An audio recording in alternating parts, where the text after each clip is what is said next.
the sort of second version of the Panther A.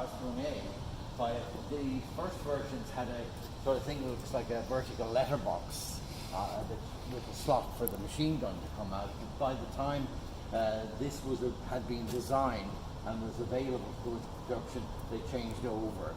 The Ausf A also has a opening visor in the front for the driver so he can see directly out, but in combat conditions he uses the periscopes on the top. The machine gunner has a periscope looking to the side. The turret on these vehicles is fairly plain. It still has the rounded cast mantlet. The unit have put the hoops on the side that carries their track, and we can see here the commander's cupola with a rail around the top. That's for mounting the flak machine gun.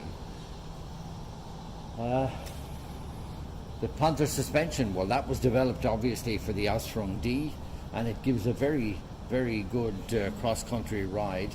It's double torsion bars across the vehicle, so it's a very well-sprung vehicle.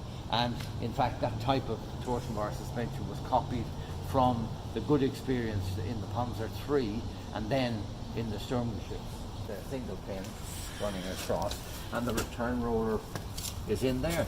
Most people don't know there's a return roller in there. And then in the final version that was coming out from M&H in Hanover, they were again trying to save rubber, so they put in a metal sliding arrangement instead of the return roller. If we move over here, we have an Ausf G.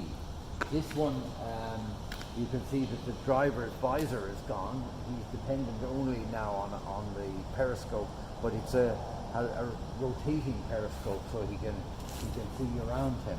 The turret on this is worthy of a lot of discussion because, first of all, it doesn't have the final version of the chin mantlet, despite it being a very late production vehicle, because the chin mantlet comes from one factory, the rounded mantlet comes from another factory, and they were to finish their contracts of building the rounded mantlet before they went on to the chin mantlet.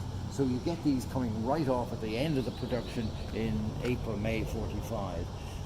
At the side of the gun mantlet, we see two horizontal bars there. Those are the attachment points for putting the infrared light for an infrared version of one of these on the tank. It's also a very late production turret because you have the rings welded on the side for an easy attachment of camouflage of any sort. Now, sticking out here at the back, we see a piece of metal, rectangular piece of metal sticking out here. This is very important. This is for mounting what the Germans call a Lusttafel. It was a cardboard piece treated with chemicals, and it would change colour depending on whether there was poison gas in the area. So they were very concerned at the end of the war about the possible use of poison gas. And there's one on this side, one on the far side, and one at the front. So the commander could see if there's a change in colour of these cards, he knew they had to lock down and go to their breathing masks and so forth. This particular Panther originally had a steel wheel at the rear with a steel tyre on it, but that's been taken off, unfortunately.